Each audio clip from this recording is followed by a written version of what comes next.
Yeah, let's do this. Hi everyone. Next session.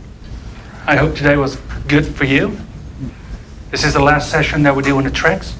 So after this it's Gil, I guess, at the main stage again? Yes. Yeah, perfect. Cool. So we can still nerd out, just like that, in this room. It's a bit colder here than it is out there. A bit? Yeah. Cool. Perfect. Today we're going to talk about virtualizing domain controllers in Hyper-V and Azure Infrastructure-as-a-Service the right way. And I got a little slide prepared for that at the end. That's going to be the conclusion slide, but I can already skip to that. Yeah, you know, if you want to see Guy or anybody outside, on the other side, then be back. So aim for layered defense is going to be the conclusion. So I'm going to show you, if you are into virtualizing domain controllers, why you're doing that. We're going to look at solutions, and we're going to look at some non-solutions, because, yeah, we get fed some bullshit as well. So let's punch through that. And then we're going to look at the real solution and how to do that. So perfect. I live in the Netherlands, so I don't have an Eastern Texas accent, but I do have a rather present Dutch accent, which is good. I work at a company, a small company these days in the Netherlands, and we do identity mostly. I run a team of 8 guys, and we do hybrid identity projects. I'm on Twitter. I do stuff with Active Directory, and I have a passion for that.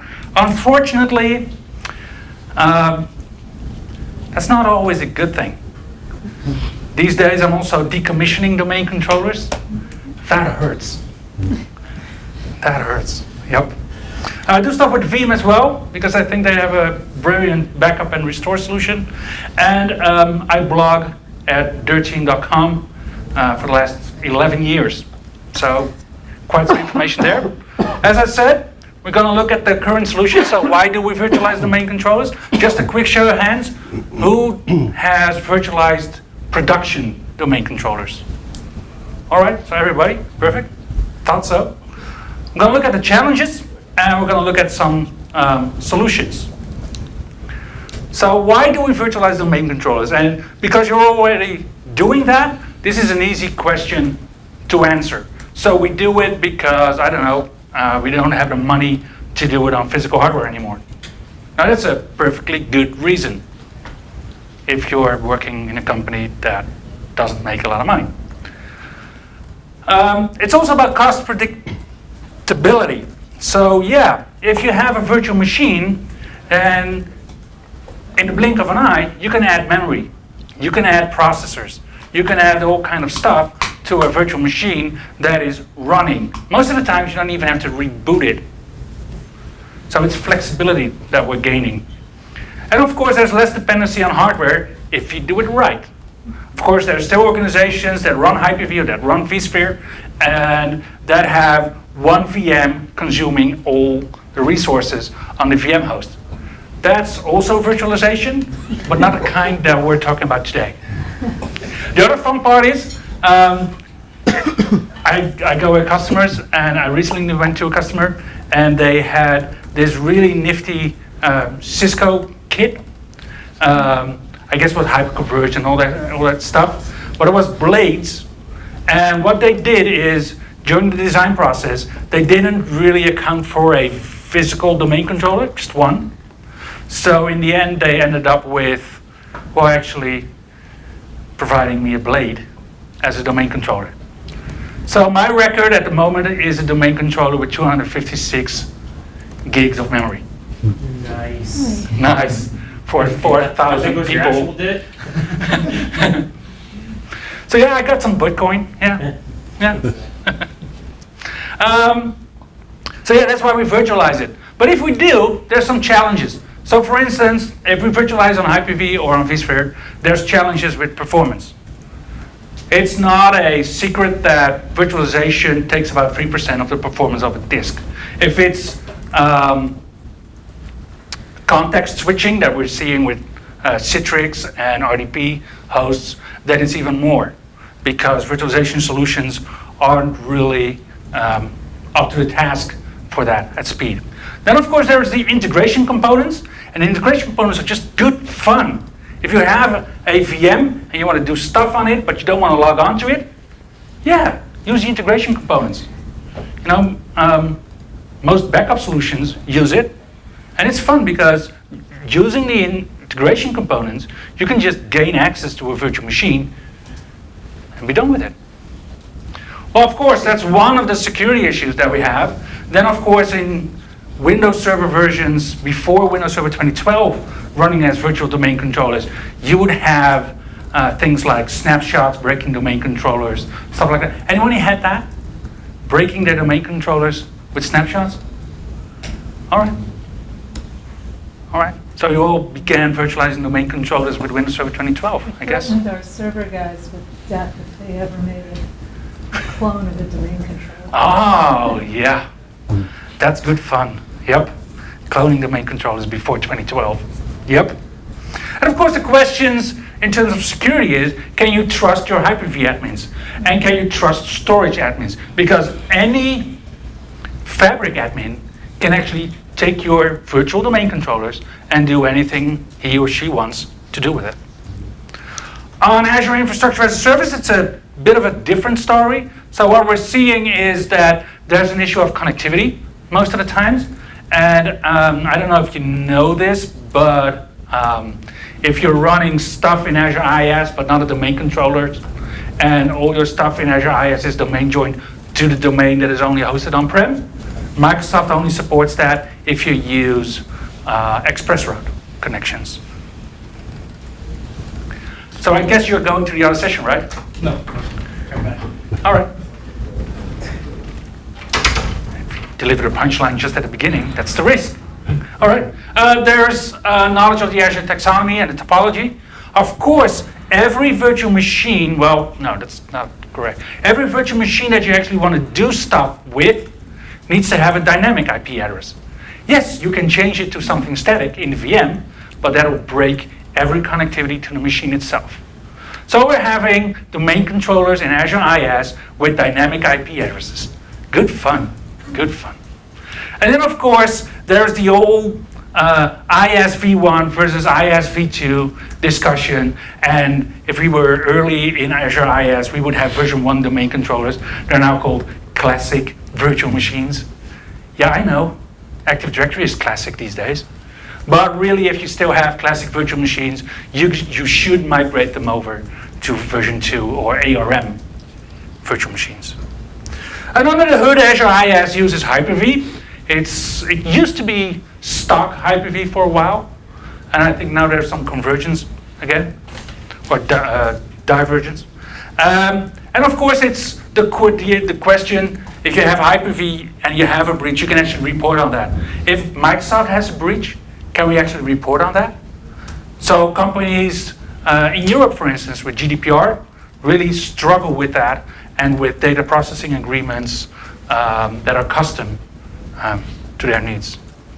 Now, why is that important? Well, it's funny because I saw Sean and Darren talk about advanced persistent threats, like pass the hash, pass the ticket, and Kerber's golden ticket attacks.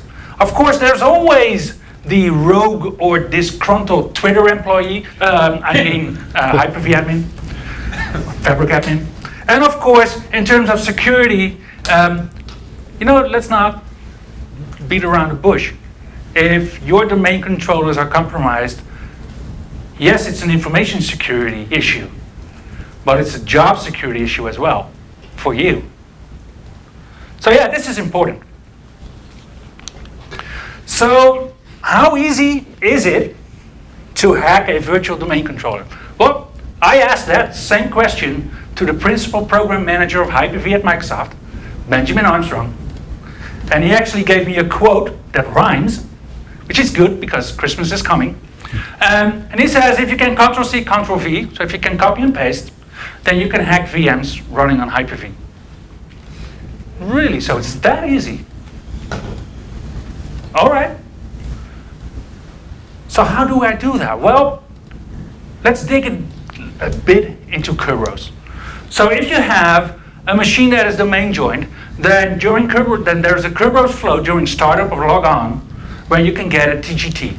And that TGT is then stored and reused by the machine for everything. So for instance, if there's a file server that the person on the device or the device itself wants to access, then you send the TGT back and you get a TGS. And the TGS is sent to the file server. Now, this is fun because all these Kerberos tickets are actually encrypted with the same secret. It's not even that big of a secret because it's the secret of the current TGT account.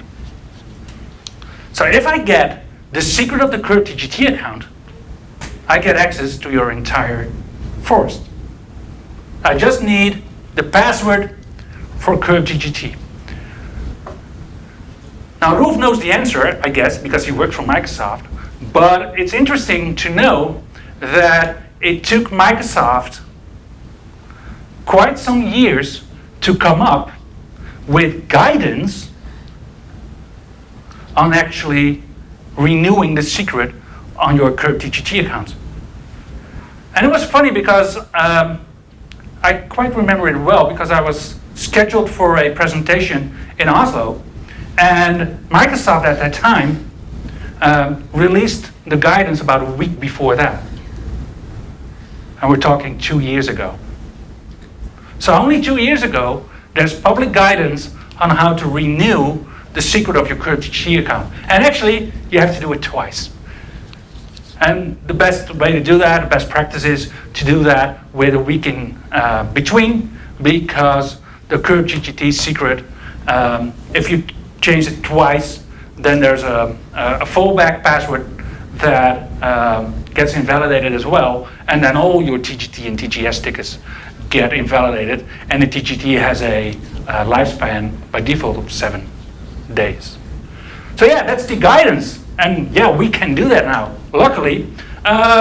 So do I have, no, I don't have the link in this slide deck. All right. So the current TGT account password signs everything. So what you can do to mitigate that is to use authentication policies. You can use a protected user group, stuff like that. That's the default stuff you can do. Who's doing that? Who's using the protected users group and who's using authentication policy and authentication policy silos? Not so many.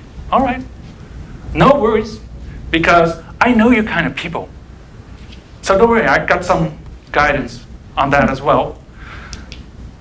But if you don't do that, then there's a couple of questions that you need to answer for yourself. And the questions are, do you know every one of your domain controllers? Because if there's one sneaky domain controller hiding in a kitchen cupboard somewhere in Timbuktu, where, well, your company recently started doing business, that domain controller, if someone gets physical access to that, it can be compromised for the current TGT session. Of course, you got read-only domain controllers there, right? Perfect. So how easy is it? Well, as I said, if you can copy-paste, you can hack a domain controller. So let's do that. Let's... Question. Yeah. On the last slide, you said, do you use the last line on the last slide? Yeah. Do you use whatever that? Do you use install from media? Is that a security issue or just a time? I'll show you exactly how, because it's part of my... network, so but I was wondering if there's a security issue. Yeah. I'll show you how. Already given away. So this is a box running Hyper-V. There's a domain controller, and I don't think I have a password for this domain controller. But the thing that is important is that this domain controller is running. So to running domain controller, you probably have a sync solution like Splunk, gathering all logging, and all that kind of stuff. So this is, well, this is the fortress of identity in your organization. and it's running. It says so right here. So what we're going to do is I'm going to go to the default location on a Hyper-V host, if it's not clustered, for virtual hard disks, and it's in the public user space. So yeah, we can go there. I already made a copy, but I can copy it again. Right-clicking it, copy. Right-clicking it, paste. This is a running VM, and I'm copying its virtual hard disk right under its nose. Now this is going to take some while, so let's use the copied one that I already took. Now I have to hack this. Now I have to gain access to the contents of the virtual hard drive, right? Well, luckily I'm running Windows 10, because since Windows 8, we can just double-click it. And if you double-click it, it automatically gets mounted. So now I have a domain controller disk that I mounted. So in Windows, NTDS, I know, you can trust me, there's ntds.did. Now unfortunately, this did has a dirty shutdown. So I can't do anything with it. But this is a nice admin, because what he did is he created some install from media. And that has a properly shut down database. So let's use that. And I'm gonna switch over to my PowerShell session right here, because I use, and I'm kind of old-fashioned, I know, there's easier ways. I use the DS internals PowerShell module. And Michael's here because that's Michael's baby. So this is public information that you can use to dumping NTDS did files using PowerShell. So going back to the dirty file though. Yeah. I mean, what you're doing right now is just taking the file. You've mounted the file system. You've copied the files and messed around with it. Yeah. But if I went ahead and mounted that as an actual VM somewhere, I could get past my dirty shutdown. Oh, you can go past the dirty shutdown anyway if you use ESE util. Okay. I just don't have the time for that in my demo. Right. Got it. So going back, so what I'm going to do is I'm going to import the module. I installed it. I don't even have to browse and download and do that kind of stuff. PowerShell already has that built in. Let me zoom in a bit. Oh, that was the wrong one. So it's find module and then install module straight from the internet. And then of course I'm going to import it.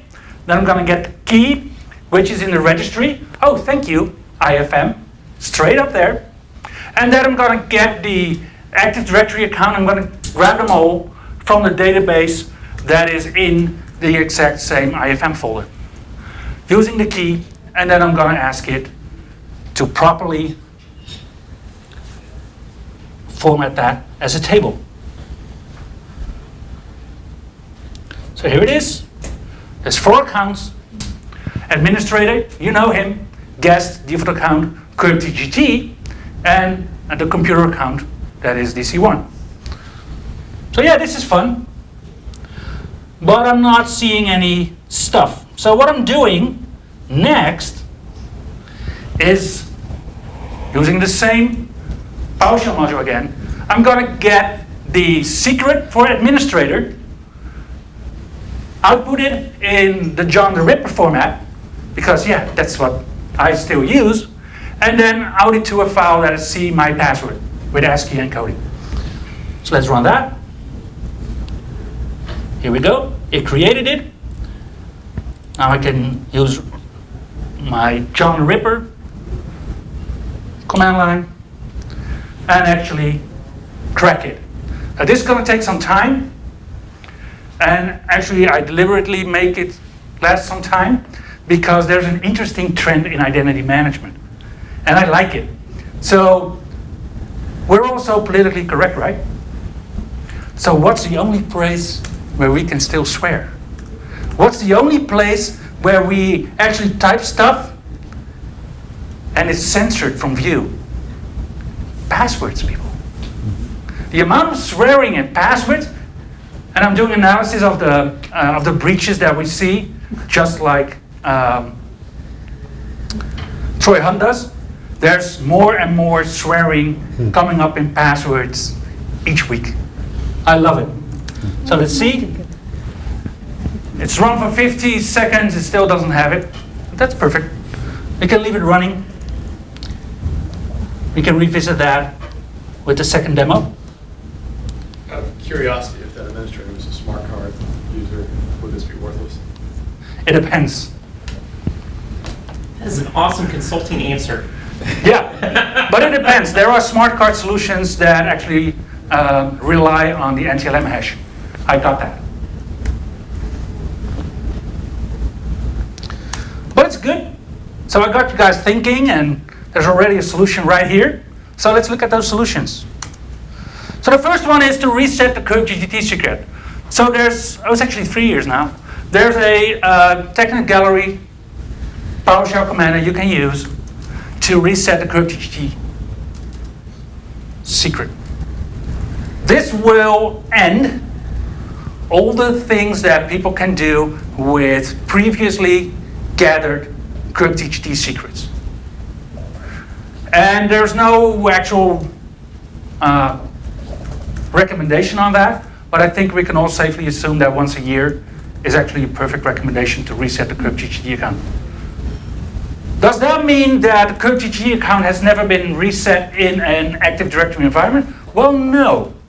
If you upgraded an Active Directory from a previous version to Windows Server 2008, then the current GGT secret would already have been reset once during that process. That's the only time that Microsoft actually dared to do that. So if I wanted to do it more often than once a year, what's the hiccup? What do I see on the network if I do it once a month? All right, so once a month is not going to be a problem to reset the current GGT account. And you can do that. But if you do it more often than once a week, then you might end up in a situation where you invalidate perfectly normal DGT. Okay, so it's really just about the race condition between what your normal timeframes are versus what you're doing the reset on. Yep. So if you have custom lifetimes for your DGTs, then those are coming to play with resetting the current GGT secret. Absolutely. The other one is read-only domain controllers. So the fun thing about read-only domain controllers is they have their own current GGT account and current GGT secret. So if that domain controller in that kitchen cupboard in Kenya runs a read-only domain controller, then yeah, sure, take it. You know, even if it's taken and it's reported, then we can actually reset the secrets of all the users and the current GGT secret for the read-only domain controller in one single right-click action in the Active Directory console. So yeah, that's read-only domain controllers from a security perspective. Then of course there's stuff like admin role separation. So you could have someone that's a DHCP admin, but not an Active Directory admin on a read-only domain controller box. So it adds up to security. Cool, analytics. Who runs ATA? Perfect. So we've done some EDA deployments with some banks, some other large organizations, and it's been fun because if you tie your domain controllers into any SIEM solution like Splunk, then what you'll end up with is millions and millions and millions of events that you have to go through using your CPU cycles. If you use ADA, then it's still your cycles. But now you get all the knowledge, all the expertise, all the even zero-day information on attacks from Microsoft. Because the ADA solution, and yes, it requires a hefty database. And yes, it requires mirrored, well, actually, it's recommended to use mirrored network interface cards attached to your domain controllers. But then it will analyze all the traffic coming from your domain controllers. So it's fun. we use ADA, so Advanced Threat Analytics, a lot. And of course, John Saville just gave a presentation on identity protection, and that comes into play as well. And there's more coming, as I heard from the product team. One question, is this evaluating data collected in Splunk or data directly from the domain? Yeah, so Advanced Threat Analytics uses data directly from the domain controllers. And you say cloud-based analytics, is that the log analytics that's in Azure? You're talking about that module, or is that something different? So identity protection and the other one is the Azure Security Center. Yeah. Those are based on Microsoft's machine learning in Azure, and it gets feed the stuff that it gets fed.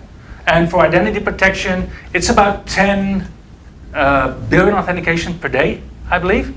So it's quite a lot of authentications because it's also Microsoft account authentications, and they all get fed into identity protection. Of course, if there's breaches, if there's anomalies, all that stuff comes into play as well because Microsoft works together with Facebook and Google to get all that information. So if somewhere on the internet, credentials of one of your users is breached, then that information is used on the next logon in the most unfavorable situation to alert the user that they now have to do multi-factor authentication and then reset the password. That's what that tool's offering, you're saying? That's what identity protection does. So we use OMS, for example, which has analytics built into it. Yep. It doesn't have that level of analytics or capability then. Okay, We so feed SCOM into that, so we get all the DC stuff, but we're not getting an advantage of that additional threat protection then. well, We're just getting the analytics, right? okay, so two answers. The first one is that Azure Security Center is a view on OMS, Yeah. so you get that. And the second one is that identity protection is enabled in every tenant for every user by default. You have to use a P2, so an Azure AD Premium license, if you want to manage it. Got it. So this is powerful stuff from the cloud. Then this is something that, and I think it's a shame that Guy is on the other stage because I worked together with Guy on server core management stories for a while. And I think server core is a really good way to eradicate all those oops moments for Hyper-V admins. But it's pretty hard to do a copy-paste on a server core domain controller. So it's not that easy as I just showed it on server core, which might be a plus. And as I said, or as I'll end the talk, it's about layered defenses. This could be a really tiny, really easily breachable layer, but it adds up to the complexity that is required to do stuff with domain controllers. Now, of course, Microsoft has not done a really excellent job on selling server core. So yes, they have a 2008 R2 server core that you have to install as server core. Then in 2012 and 2012 R2, you could actually strip the graphical user interface of the server and make it a server core. Just not all the benefits like the lower hard disk usage, but most of it. And in 2016, they're back to having server core as an installation option and no longer available as a switch. And it's funny because in Windows Server 2016, if you want to run server core and nano server, and I'm talking about 2016 is when 1709 doesn't have the ability anymore for nano server to become anything else than a container host. But if you want to run Windows Server 2016 as a nano server, you have to have software assurance, unfortunately. Now, nano server in Windows Server 2016 cannot be created as a domain controller, unfortunately. You can't DC promo it. So server core is your best option here. They were working on it, but apparently it got scrapped. One of the other things I want to talk about is the default ACLs. I'm standing in your way the whole time, right? Let's not do that. You know what? I'm going to get the clicker. I'm going to give the guy with the video a good time as well, just stand still. So the default ACL on VHDs and VHDXs is that administrators have full control, and the system has full control, and the virtual machine itself only has read and write access. And you can change those ACLs, and it sounds easy. You can have the Hyper-V admin and just deny it. But if someone is an admin, they can always just take ownership again and give themselves access again. I'm doing it again. There's also a new group, well, new, since Windows Server 2012. It's a Hyper-V admin group, and it's a role separation group. So you can have people running as Hyper-V admins and not as admins themselves. And it follows the principle of least administrative privileges. Now, unfortunately, Hyper-V admins have access to all the Hyper-V features. So they can still stop them, they can still start them, they can still do stuff with them. And they do have, which is on the slide before, they do have full control on the VHDX. So they can still copy paste it. Then there's the integration components. And this is the fun part of the presentation, because integration components are really, really, really useful. Now, if you want to take backups of virtual domain controllers running on virtual machine hosts, you use the integration components. And you can use integration components for all sorts of stuff. So backups is just one thing. There's a couple of them. Let me zoom in a bit, see if that works. From here, it works. Cool. At your end, whether it isn't. Yeah. So operating system shutdown, well, that only is a denial of service attack on domain controllers, right? So that's not okay. Time synchronization.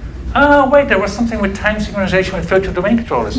Wasn't there? Yeah, so most of the times we just uncheck that box. There's data exchange. Oh, so I can instruct an integration component to copy off the DIP for me? Yeah. The downside of using that attack vector is that it gets logged.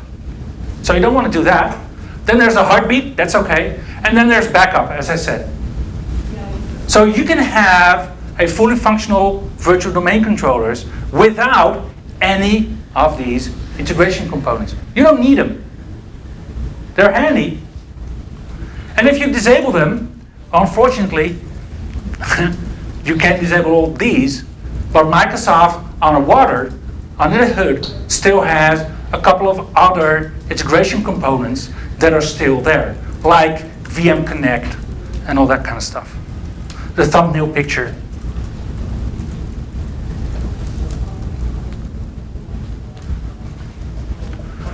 So integration components are actually the real hazard here for virtual domain controllers. And on Azure IaaS, and this is fun, an Azure IaaS VM has integration components as well. And they allow you, for instance, to easily reset a password of an Azure IaaS VM that you lost the password for. So let's see how that looks. Because that's fun. It's just a browser attack. So this is my Azure tenant. There's a domain controller in there. I filtered them on DCs, and here's the domain controller. DC1. So let's click on that. Here it is. I scroll down a bit. Here's reset password. And now I can reset any account on that domain controller. What? So I don't have to use the Active Directory Administrator Center? Win? No. You could, but that's not the issue. But what you could do is reset the domain admin password, which is fun. Well, luckily, the username field is empty by default in this feature. So if you're running an Azure IaaS VM, then most of the times you have to rename the local administrator account. So you have to know the name of the local admin account. So this is me. I'm gonna reset password to, I don't know, something like that. It does get checked for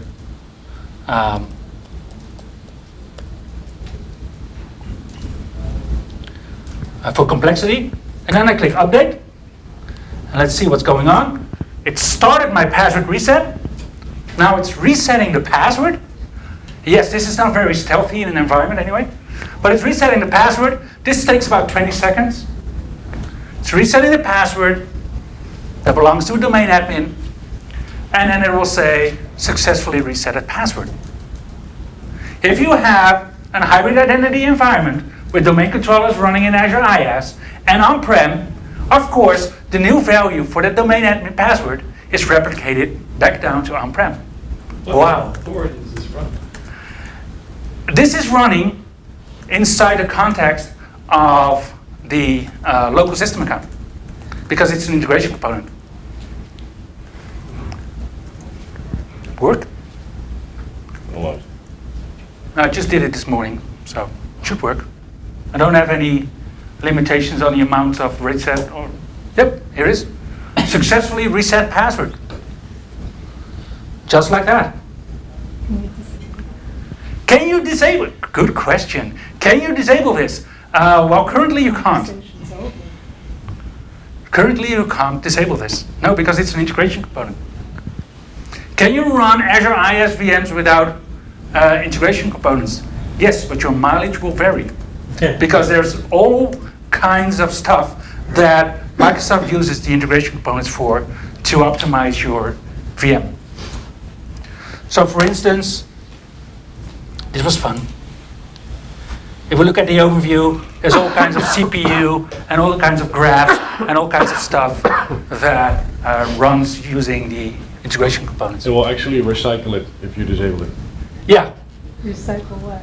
So if you disable the integration components, the VM will basically be shut down, reinitiated, and then the integration components are reinstalled. Handy. So why would I put any domain controller or any certificate authority server in Azure? thank you. So why would you? I would, Just All right. protection. Well, Only have so, domain controllers on the unless there's a cloud. way around this. So well, so There is. part of the question is from a design perspective, did you Who has design those your rights? subscriptions and resource groups such Right. that only people that have that right originally have authority over those VMs? Yeah, And so there's a whole, and I'm sure you're gonna walk through all that, but okay. these are all just the horrible things you have to plan for, right? Right. Yeah, but you could plan for Okay. Yeah. in a layer defense. Yeah. Just like the guys here invented that they wanted a pin on the toilet. Yep. Yeah, that was not defense in depth. That was the opposite of defense in depth. I'm really curious about that threat model, but yeah. Yeah. So one of the other things is to deploy BitLocker drive encryption. So Microsoft supports this. Oh, yeah, we do that. You do that. Well, cool. So if you use BitLocker drive encryption, then you can still copy paste the hard drive over, but it'll be encrypted. And then I need to have the recovery key. Yeah. So using integration components, and this is funny. I saw that once. It was a 3-second demo. You can actually, with a simple command line, reset the recovery key to all zeros. 48 of them. So there has to be a subscription for AD and only domain admins can touch it. We'll get to that. And a vault for the key that only domain admins can touch. We'll get to that. Okay. Yep, absolutely. So supporting virtual machines. So data disks are supported in Hyper-V and Azure IaaS. And I'll come to the new features in 2016. And BitLocker is only supported in Generation 2 virtual domain controllers. So if you're still running Generation 1 on Hyper-V, then you're not going to be able to use BitLocker, unfortunately. And support in Azure IaaS is still coming soon. But that's only featured on this slide for about 2 years. For Oh. boot. For boot disks. No, It does? I haven't seen it working yet. I Perfect. made it work. You made it work. Yeah. But that's a different story. All right. Because this is really what a solution is all about. So I've been spending some time with, not one, well actually I did spend some time with Benjamin of course. But there's a new feature in Windows Server 2016 that's called Guarded Fabric, and it has 3 principal program managers on that feature. It has had them for the last 2 years.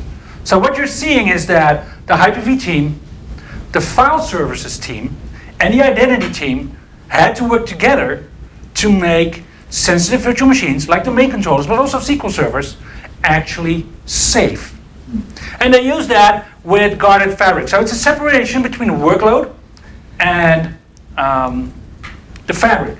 So what you're seeing is that there's 2 modes that they're going to do that. There's hardware trusted attestation, which is the really strong one, and it uses the GPM v2 and hosts. And there's admin attestation, and that requires a group membership for virtual machines, for VM hosts to be member of to use Guarded Fabric. And that's the least safe mode, or the lesser mode.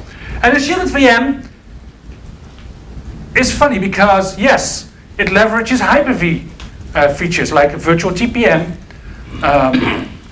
It has encrypted live migration traffic. It uses BitLocker. It uses Secure Boot. It uses, what's it called? Virtualization-based security, VBS. But that has been renamed about 2 weeks ago. So that now has a different name. And it doesn't use a thumbnail. It doesn't offer one in Hyper-V. It offers virtually nothing. It doesn't allow VM Connect to connect to it. So if you're on a VM host, you can't do anything with it as a Hyper-V admin. Now it's funny because I can actually demo this really easily on Hyper-V. Because, well, you know, I do have a copy of the VHD, so I can do anything with the VM, right? So let's go to Hyper-V Manager. So this is DC1. Right-click it, go to Settings. And here in Security, this is the tab that you know for your virtual domain controllers. So Secure Boot is on by default and all that stuff. And because it's running, I can't do anything with it. That's okay, we'll stop it. You know what, we'll turn it actually off, which is more fun on a domain controller. As I said, I do have the VHD, right? I copied it. So Settings, Secure Mode Enable. So this is the stuff, so Secure Boot. Then there's encryption support, so I can enable a virtual TPM, and then encrypt the state and the virtual machine migration traffic. Oh, that's a good thing, that's a good start. And then all the way down here, there's a security policy that says enable shielding. Now this is really trivial, but even if you don't have the Guarded Fabric or anything like that, you can enable shielding. And we can start it up again. Start, like that. Now it actually takes on the setting, and you'll see that there is no thumbnail. There's no contact with the heartbeat. If I double click it, or right click it to connect it, it will say, you cannot connect to a Shielded VM because you're such a simple Fabric admin. You're not a domain admin anymore. So this is why we do that. Now currently it'll deploy BitLocker and all that stuff to the VHD. So that's fun. Let's leave it running for that. So that's how Shielded VM works. Really easily for a demo. Who has rights to turn that off? So that's a good question. So in the example that I just gave you, anyone can turn it on, anyone can turn it off. In a Guarded Fabric, there's a, well, you could call it a red forest of guarded, what's it called, host guardian services hosts. And Microsoft actually recommends to deploy 3. Oh, that's a good recommendation. They should do that for domain controllers as well. They run as sort of domain controllers. So the best idea is to have them physical or virtualized on another virtualization host platform, independent of the one that is managed by the Fabric admins that you don't trust. And then you can have the protection enabled in that red forest that you completely control.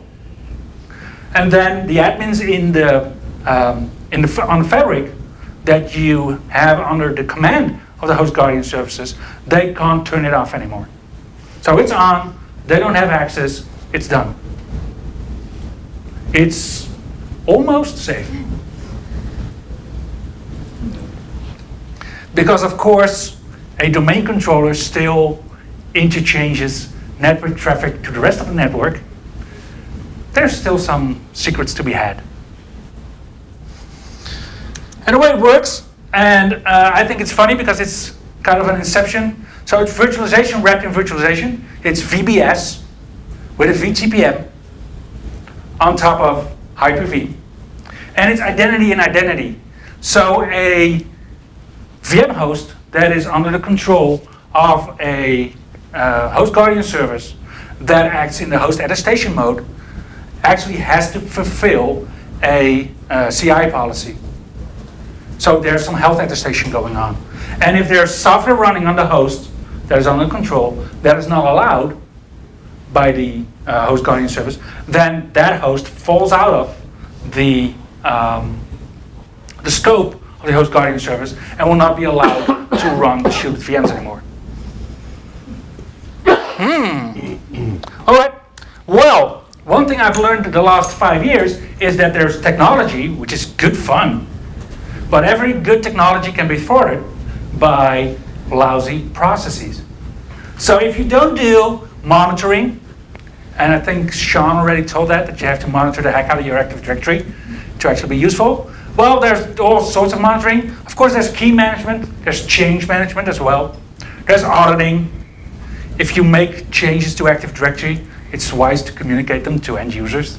It's all those kinds of silly things that you'll see that have an impact on shielded VMs once you go that route.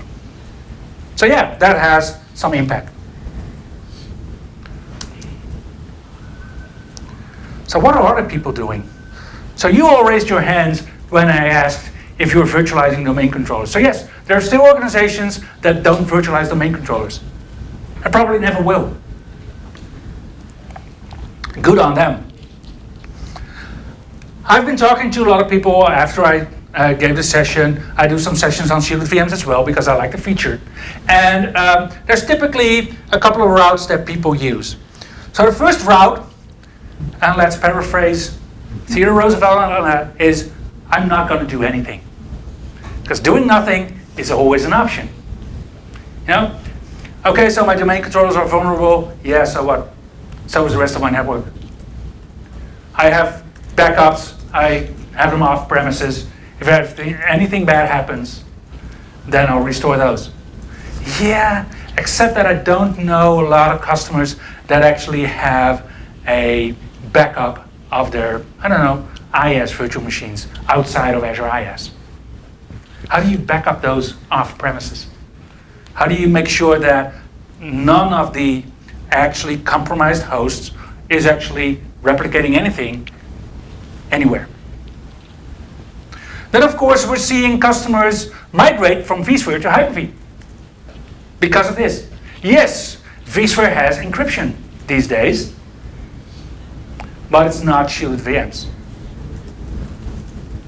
And of course, and I was discussing that with Rolf earlier, there's a couple of organizations that implement domain admins only Azure IaaS subscriptions that are actually not part of any big Azure subscription that they have. Because once you go that route, then there's a subscription admin that can still add admins to any subscriptions beneath the master subscription. So yeah, special domain admins. Perfect. So let's wrap it up because I want to have some couple of minutes for some questions and answers. So we all know that domain controllers contain sensitive information. So we have to protect that because there's information on replication, accounts, credentials. DNS servers even have information on all the visited sites. I guess we all have CEOs that don't want the outside world to know what websites they visit, right? Perverts. Then, of course, virtualizing domain controllers safely is not an easy task. Even if you go shielded VMs, there's still processes, thank you, that you have to take care of. Virtualizing domain controllers is not just a technical challenge. Nope, never was, never will. And we could ask ourselves the question, do we really want to virtualize domain controllers? Because there's benefits in flexibility, there's benefits in cost, but does it add up at the end? So if we do get compromised, what's the impact on that? What's the chance on that? That's pure risk management. If you multiply the two, then you know the budget that you have for your domain controller placement, right? My advice, or actually it's two advices. This is, oh wow, no. Yeah, this is the neat one. So I would advise you to aim for a layered defense. So if you have a threat model, then execute on that. So as I said, I don't want to know the threat model that people here use to have a pin on the gentleman's toilet, and I've heard there's also a pin on the toilet for ladies, so it's not even a sexist thing. But yeah, aim for that. But also aim for break glass attacks, or actually remedies. So yes, if someone really needs to pee, yes, just hold the door for him or her. And then think about that, how that translates into people and processes and technologies in your environment. What if somebody really has to pee? If you're not able to use Windows Server 2016 or Windows Server 1709, because in Windows Server 1709 we do have Linux shielded VMs, so HP is really fond of that because their ArcSide infrastructure is mostly run on Linux VMs. So now you can have domain controllers and your SIEM solutions as remaining as the last bastions on-prem for stuff running in Azure IS, connected at least through express routers. So aim for that, for layer defense, or, as I said, if you can't do Windows Server 2016 or 1709, choose your favorite shade of gray from these 50 shades.